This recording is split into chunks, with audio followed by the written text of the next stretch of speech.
นายเอก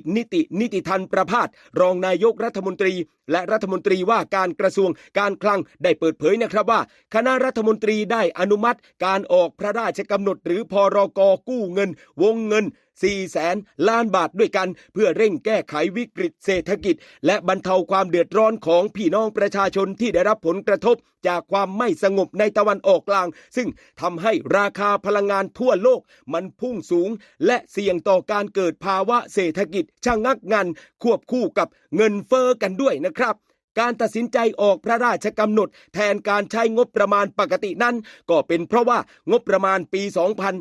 2569 และงบกลางที่เหลืออยู่นั้นมันไม่เพียงพอต่อการรับมือวิกฤตขนาดใหญ่แบบนี้นะสิครับพี่น้องและไม่เพียงพอในการที่จะรับมือกับสถานการณ์ที่มันเร่งด่วนจนไม่อาจจะรอจนถึงปีงบประมาณ 2570 ได้ครับทั้งนี้ทั้งนั้นทางกระทรวงการคลังก็ได้ปรับลดวงเงินกู้จากเดิมที่คาดการกันไว้ที่ 500,000 ล้านบาทครับเพื่อรักษาวินัยการเงินการคลังอย่างเคร่งครัดโดยยืนยันเลยครับว่าการระดมทุนในครั้งนี้จะไม่ส่งผลกระทบต่อเพดานหนี้สาธารณะและจะยังคงตรึงสัดส่วนไว้ไม่เกิน70%ของผลิตภัณฑ์มวลรวมในประเทศหรือตัวย่อภาษาอังกฤษที่เราคุ้นหูกันว่า GDP นี่แหละครับ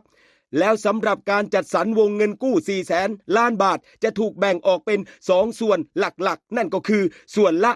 200,000 ล้านบาทครับ2ส่วนหลักๆที่ว่าโดยส่วนแรกนั้นก็มุ่งเป้าไปที่การเยียวยาลดภาระค่าครองชีพให้แก่พี่น้องประชาชนและกลุ่มเปราะบางโดยตรงในขณะที่อีกส่วนที่2จะถูกนำไปใช้เพื่อบรรเทาผลกระทบควบคู่กับการปรับโครงสร้างด้านพลังงานของประเทศไทยผลักดันการเปลี่ยนผ่านสู่พลังงานสะอาดและพลังงานทดแทนเพื่อลดความเปราะบางจากการนำเข้าการกู้เงินในครั้งนี้นะครับพี่น้องประชาชนที่รักทั้งหลายก็จะเป็นการระดมทุนภายในประเทศทั้งหมดเพื่อปิดความเสี่ยงด้านอัตราแลกเปลี่ยนโดยอาศัยจังหวะที่ระบบสถาบันการเงินมีสภาพคล่องสูงกว่า1 ล้านล้านบาทครับและดอกเบี้ยอยู่ในระดับที่ต่ำอยู่ครับและนอกจากนี้รองนายกรัฐมนตรีและรัฐมนตรีว่าการกระทรวงการคลังก็ได้กล่าวอีกว่าขั้นตอนจากนี้ไปพระราชกำหนดกู้เงิน400,000 ล้านบาทนี้ก็จะเข้าสู่การพิจารณาของรัฐสภา